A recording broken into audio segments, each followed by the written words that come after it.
Hello students, आज की class में आपका स्वागत है। अध्याय 14 स्वतंत्र भारत में लोकतंत्र और राजनीतिक संस्थाओं की कार्यप्रणाली। बच्चों, पिछले पाठ में आपने राजनीतिक संविधान, भारतीय संविधान में शासन प्रशासन को चलाने के लिए बनाए गए विभिन्न ढांचों के बारे में पढ़ा था। इस वीडियो में हम देखते हैं कि संविधान के निर्माण के साथ और उसके लागू करने के बाद कई लक्ष्यों को पूरा करने के लिए हमने अपने राजनीतिक और सामाजिक बदलाव के लिए किस प्रकार से प्रयत्न किए थे। इसके अंतर्गत हम देखते हैं प्रथम आम चुनाव 1952। इन लक्ष्यों को पूरा करने के प्रयास के लिए भारत में अनेक क्रियाशील और जीवन बनाने के लिए एक साथ सभी अनेक लक्ष्यों को लेकर के भारतीय नेता चल रहे थे।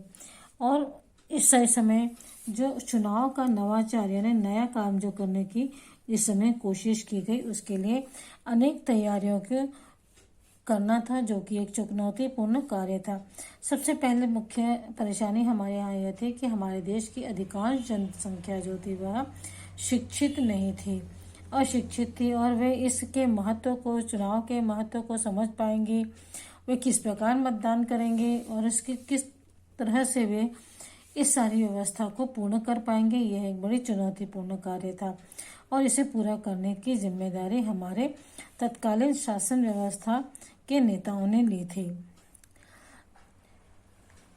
इस समय यह भी साबित करना था कि स्वतंत्रता के बाद भारत के लोगों को यह साबित करने की भी आवश्यकता थी कि वे अपनी एकता, अखंडता को बनाए रखते हुए न केवल लोकतांत्रिक ढंग से काम करना था कि वे अपनी एकता और अखंडता को बनाए रखते हुए न केवल लोकतांत्रिक ढंग से काम करेंगे, बल्कि देश में व्यापक आर्थिक सामाजिक बदलाव भी ला सकते हैं। और अब हम भारत की लोकतांत्रिक व्यवस्था को समझने के लिए प्रयत्न करेंगे, जिसमें सबसे पहला है 1952 का चुनाव। भारत का नया संविधान जो है वह भारत के नए संविधान के अनुसार सबसे पहले आम चुनाव आयोजित करना भारतीय लोकतंत्र की स्थिरता के लिए और सफलता के लिए महत्वपूर्ण चुनौती थी। भारतीय संविधान लागू हो गया था 1950 में। भारत संविधान लागू होने के पश्चात ही वह गणतंत्र बना और इसी के पश्चात भारत में संविधान के अनुसार शासन व्यवस्था शुरू की गई। और संविधान के अनुसार शासन व्यवस्था शुरू करने के लिए सबसे पहले लोकतंत्र में चुनावों का होना आवश्यक है, अर्थात लोगों के द्वारा चुनी हुई सरकार का होना आवश्यक है। और इसी उद्देश्य की पूर्ति के लिए 1952 में चुनाव संपन्न हुए। ठीक है, 1952 में जब चुनाव हुए तो उस समय 18 करोड़ लोगों ने मतदान करना था और इसके लिए बहुत सारी तैयारियां करने की जरूरत थी। भारत में पहली बार वयस्क महिला और पुरुषों का एक साथ चुनाव का अधिकार प्राप्त हुआ था। सबसे पहले सभी मतदाताओं की सूची तैयार करना था और भारत भौगोलिक विस्तार और यातायात की समस्याएं इतनी अधिक थी उस समय कि बहुत दूर दूर के लोगों तक पहुंच पाना बहुत मुश्किल था, क्योंकि न तो इतने अच्छे यातायात थे और न ही भौगोलिक स्थिति ऐसी थी कि लोगों तक पहुंचा जा सके। फिर भी सरकार ने इसे सफल बनाने के उद्देश्य से लोगों के साथ चुनाव की इन समस्याओं को देखते हुए भी सरकार ने चुनाव के लिए दूर दूर के गांवों से लोगों को पंजीकृत किया चुनाव के लिए, और इस प्रकार से उन्होंने चुनाव कराने का प्रयत्न किया। मतदाताओं के चुनाव की प्रक्रिया समझना और उसे मतदान के लिए तैयार करना एक बहुत चुनौतीपूर्ण काम था। लोगों को समझाना कि मतदान क्यों करना चाहिए, उसकी प्रक्रिया कैसी है, उसे समझाना बहुत मुश्किल था। पढ़े लिखे लोग तो समझ जाते, लेकिन अनपढ़ लोग जो शिक्षित नहीं थे, उनको समझ पाना बहुत मुश्किल था। तो ऐसी स्थिति में दूर गांव के अंचलों से भी चुनाव के लिए प्रयत्न किए गए। मतदान केंद्र स्थापित करके चुनाव के अधिकारियों को तैनात करना था, जो कि दूर दूर के गांवों में स्थित थे।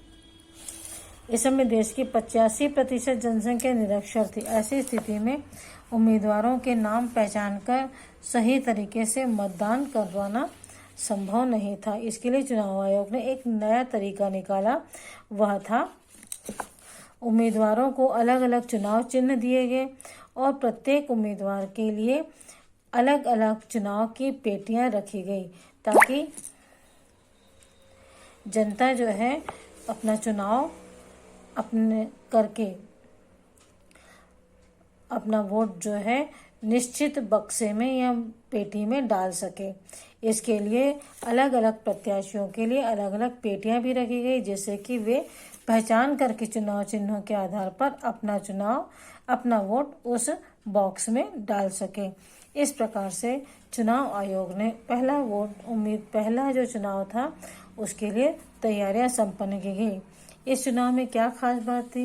इस चुनाव में पहला खास बात यह थी कि पहली बार वयस्क मताधिकार प्रणाली का इस्तेमाल करके सभी नागरिकों को वोट डालने का अधिकार प्राप्त हुआ था।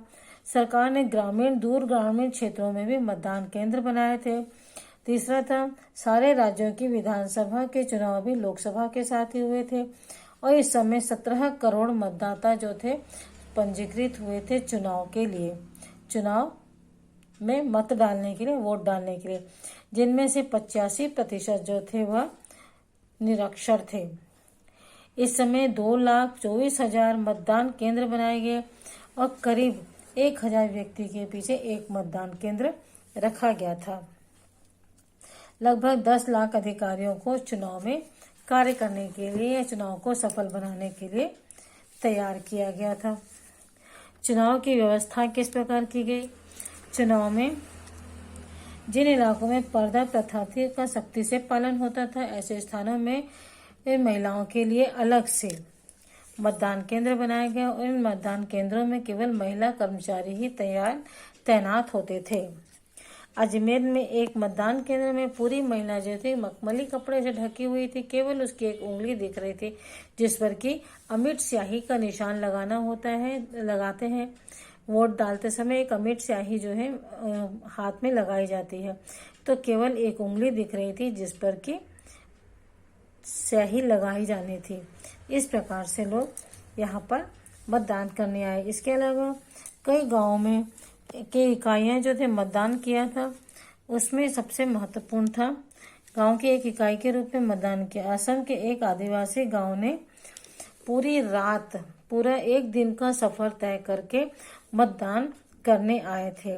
वे रात को जहां रुके वहां अलाव जला यानी आग जला करके उसके आगे रात भर नाचते गाते रहे और दूसरे दिन सूरज निकलते ही वे फिर से चुनाव के लिए वोट डालने के लिए निकल पड़े। चुनाव में किसका समर्थन किया जाए और किसका नहीं, इसके लिए एक गांव ने एक अनोखा तरीका अपनाया था। यह तरीका था कि उन्होंने अपने गांव के 2 उम्मीदवारों को एक की तरफ से 2 पहलवानों को लड़ाया और आपस में यह तय किया कि जो पहलवान जीतेगा उसे ही गांव के लोग मतदान करेंगे, यानी जो उम्मीदवार जीतेगा उसी को मतदान किया जाएगा। यहाँ पर 2 पहलवानों को 2 पार्टी के लोगों के नाम से लड़वाया गया था। मान लीजिए इसे बहुजन समाजवादी पार्टी है और विद्यार्थी परिषद की पार्टी है, तो दोनों को 2 पहलवानों के साथ नाम दिया गया और उन्हें लड़वाया गया और यदि इसमें से जो भी जीता उसे ही गांव के लोग वोट डालेंगे। इस प्रकार आपस में तय किया गया और इस प्रकार से वोट डालने का कार्य किया गया। कुल मिलाकर पहले आम चुनाव में अप्रत्याशित रूप से सफलता प्राप्त हुई और मतदाता सूची में 46% लोगों ने मतदान किया था। महिला मतदाताओं की जनसंख्या जो थी लगभग 40% थी और 74% यानी 74% कांग्रेस के प्रत्याशी विजयी घोषित हुए थे। इस प्रकार जवाहरलाल नेहरू वाली कांग्रेस पार्टी को भारी बहुमत मिला और इस प्रकार से कांग्रेस पार्टी ने अपना शासन शुरू किया, अपनी सरकार बनाई। इसी प्रकार विधानसभा क्षेत्र में भी लगभग सभी क्षेत्रों में कांग्रेस की पार्टी का ही विजय हुआ, अर्थात केंद्र और राज्य दोनों में ही कांग्रेस की पार्टियां थी और पंडित जवाहरलाल नेहरू को प्रथम प्रधानमंत्री के रूप में शपथ दिलाई गई। अधिकांश राज्यों में भी कांग्रेस की ही सरकार आई थी और प्रत्येक कांग्रेस दल को प्रत्येक राज्य में भारी बहुमत प्राप्त हुआ था, काफी जनसमर्थन मिला। इसके अलावा कुछ अन्य पार्टियां भी थी, उन्हें भी अच्छा जनसमर्थन प्राप्त हुआ, काफी जनसमर्थन प्राप्त हुआ। इनमें से communist party, Samajwadi party, Jansangh और क्षेत्रीय पार्टियां थी, इन्हें भी अच्छा समर्थन प्राप्त हुआ। इस प्रकार स्वतंत्र भारत में बहुदलीय लोकतंत्र की ओर पहला और प्रभावी कदम रखा गया। इसके अलावा 1957 और 62 के सफल आम चुनाव में भी भारतीय लोकतंत्र की जड़ें मजबूत होती गई। इसके बाद जो भी चुनाव होते गए उनमें और अधिक सफलता प्राप्त होती गई। इस प्रकार से भारत में लोकतंत्र जो है वह मजबूत होता चला गया। हम यहाँ देखते हैं एक ही दल का वर्चस्व पिछले 3 चुनाव में अर्थात 1952, 57 और 62 में कांग्रेस पार्टी का ही लोकसभा और राज्यसभा में लोकसभा और विधानसभा में वर्चस्व बना रहा था। कोई भी पार्टी अकेले 10% से अधिक वोटों को प्राप्त नहीं कर पा रही थी। कांग्रेस ने लगातार 70% से ज्यादा सीटें जीती और जबकि उन्होंने 45% मत भी हासिल किए थे। 45% मत हासिल किए थे। कांग्रेस ने देश के अधिकतर राज्यों में